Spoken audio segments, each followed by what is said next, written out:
these days, you know, they're on tinderboxes. MashaAllah, Brother Tariq, you know, there's some words of wisdom there from Brother Tariq. I mean, we should move on now to our second case study, which obviously we discussed case study A, who was of one extreme. But now we want to look at the other side of the spectrum of extreme. So this individual, Brother Tariq, he's an avid, devoted mu'min. You know, he believes in Allah subhanahu wa ta'ala. You know, he spends his days and nights in the masjid. You know, he prays, he fasts, you know, carries out all the obligatory sort of like actions, the mandubat actions. You know, he does the whole hog. You know, very attached to his love of deen, very attached to the mosque, very attached to anything related to Islam. On the flip side, he's probably married, let's say, for example, but maybe neglectful of his home duties, to his wife, to his children. He's not spending enough time with them. He feels that, you know, the mosque and his work in the mosque and his ibadah to Allah subhanahu wa ta'ala takes priority and precedence over everything else. You know, his wife will take responsibilities at home if he's married. His kids will be like, you know, maybe suffering because they're not having the influence of their father there. You know, lack of his kind of input in the household. He's not really kind of developing or progressing in terms of his career or education or work. Maybe he's signing on the dole and hasn't really got any kind of ambitions to work or anything like that. So he's very much kind of like detached from the world as much as you can be, to the degree that you go out there and try to engage with him. He's very difficult to sort of like, you know, engage with on a social level, because, you know, his reality is such that he's, you know, buried his head in the sand, so to speak. You know, I think of the analogy of the ostrich, of the ostrich that buries his head in the sand and has no awareness of the reality. You know, speak about politics, speak about what's going on in the community. This brother will say, brother, you need to work on yourself. You need to improve yourself. If you improve yourself, then we will all become better Muslims. And this is the kind of philosophy that he's carried. He's completely disengaged from his public life, his obligations, his dawah. Everything is just is centered around his worship, his rituals. You know, what more can I say about this, brother Tariq? Well, I mean, is there anything else that you want to add? Well, this is it again. You know, we've gone from one extreme to the other, and you know, what we need to say is that, you know, this is another very, alhamdulillah, you know, we have a brother or a sister that's, you know, full on deed, yeah. But again, you know, it's about balance, and what happens is that, MashaAllah, Jazakallah khair, brother Tariq. That was a very interesting point, and I just want to pick up on some of the comments that you made there. Just whilst you was talking about the scholar there and the scenario and the story that you spoke about, reminded me of the narration of Rasulullah sallallahu alaihi wasallam, where, you know, he came across the man who was he broke rocks for a living, Tariq. yeah. Now, if you can imagine, rocks are not easy to break. No. Yeah, so this man, he broke rocks for a living. And Rasulullah was watching him from afar, doing what he was doing. And when he had finished, he walked towards Muhammad sallallahu alaihi wasallam. And Rasulullah then stopped him, and he asked him. He goes, "Look, what do you do?" He goes, "I break rocks for a living." And Rasulullah, he held his hand and looked at his hand, and he saw the toughness of his hand and the hardness of his hand from the work that he was doing. And subhanAllah, you know, Rasulullah, you know, he cried. He goes, "These hands, Allah subhanahu wa ta'ala loves." Yeah, these hands are a form of worship to Allah subhanahu wa ta'ala.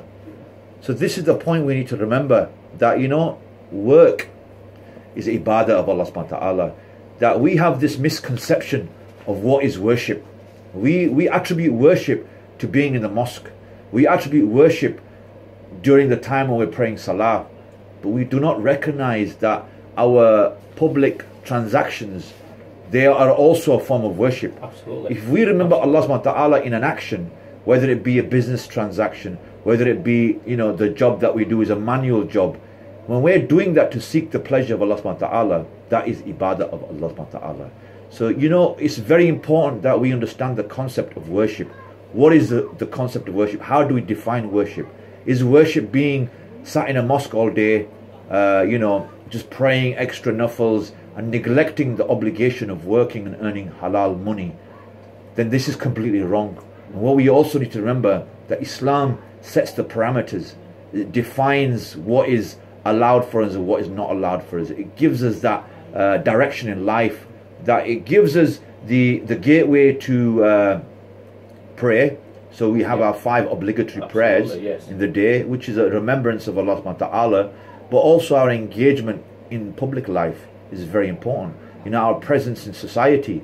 You know, Umar bin al-Khattab, he reminds me of the story where, you know, when he was during his time as a Khalifa, you know, he walked into the masjid and he found men sat there, you know, doing the tasbihs, rolling their beads. And he became very kind of angry, Umar bin al-Khattab, and he looked at these men and he said, "What are you doing in here?" But he said it in a very stern way. Umar was known for his sternness. "This is our way. We are worshipping Allah. We are doing dhikr of Allah."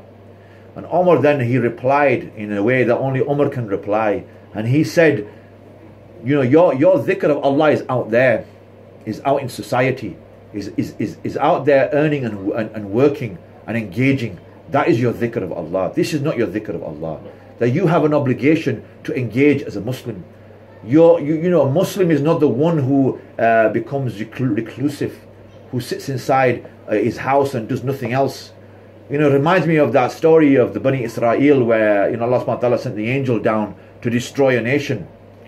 And the angel turns to Allah subhanahu wa ta'ala and says, "But you have one of your worshippers here. He worships you day and night." But the problem with this worshipper was that he confided himself to the house. He never went out. He saw munkar all around him.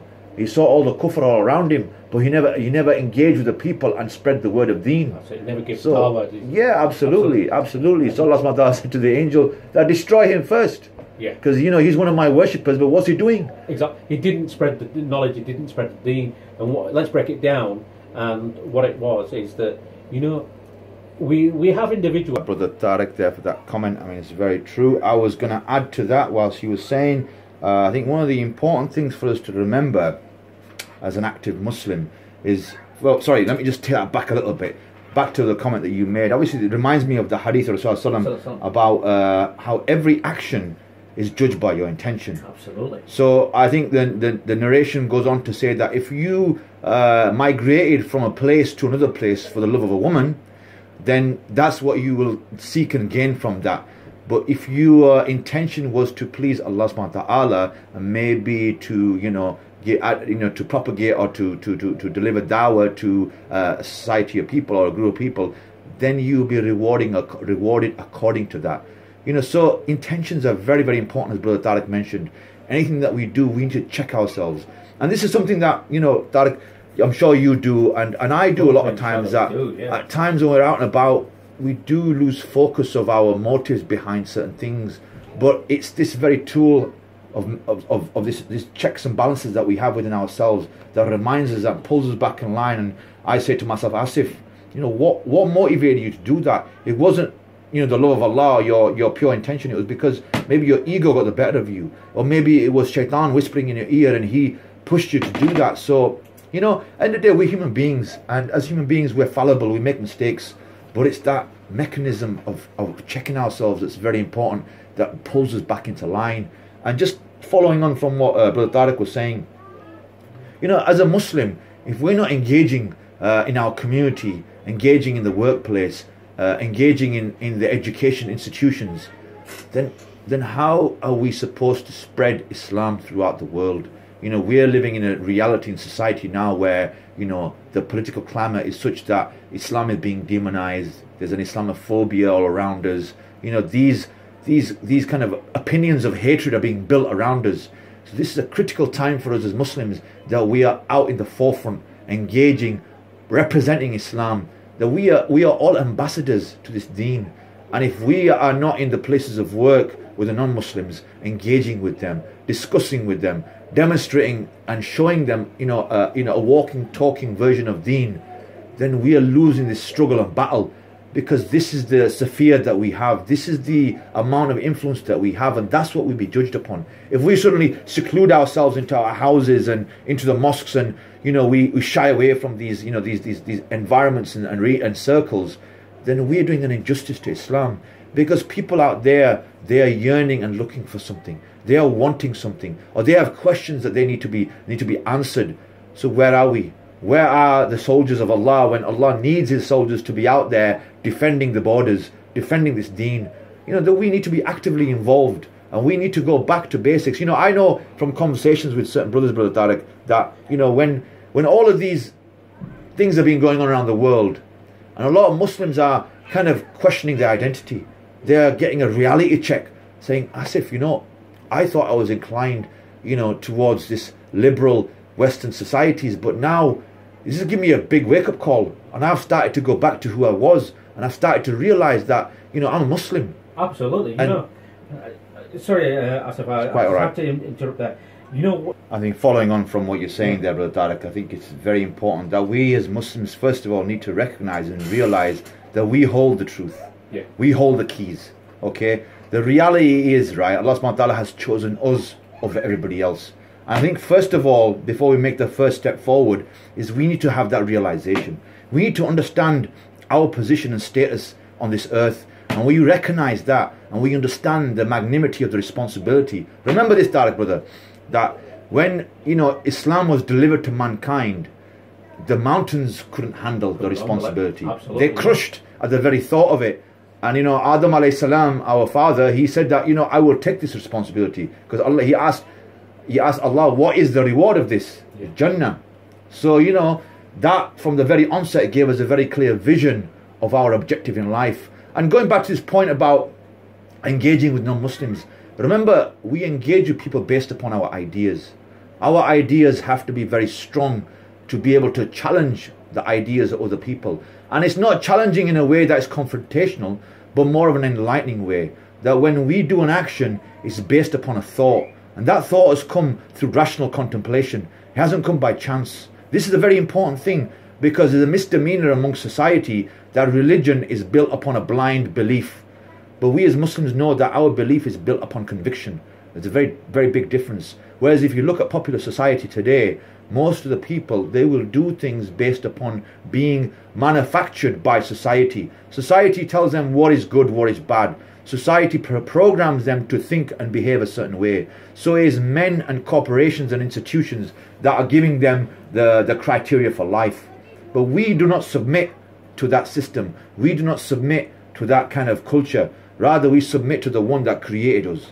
That's a distinction that needs to be made. So our ideas are not built upon man-made notion. It's not brought about by individuals. It's not brought about by chance. It's not brought about with any kind of recognition of where we were before we came onto this earth and where we're going to go after this earth. So we are encompassing everything. We have a very comprehensive, holistic view to life. And when we fill in the gaps in between, it shows the strength of our arguments. It shows the strength of our conviction. And these people, they need guidance more than anything. So surely we come to them as warners, as guiders. Yeah, just as the previous prophets.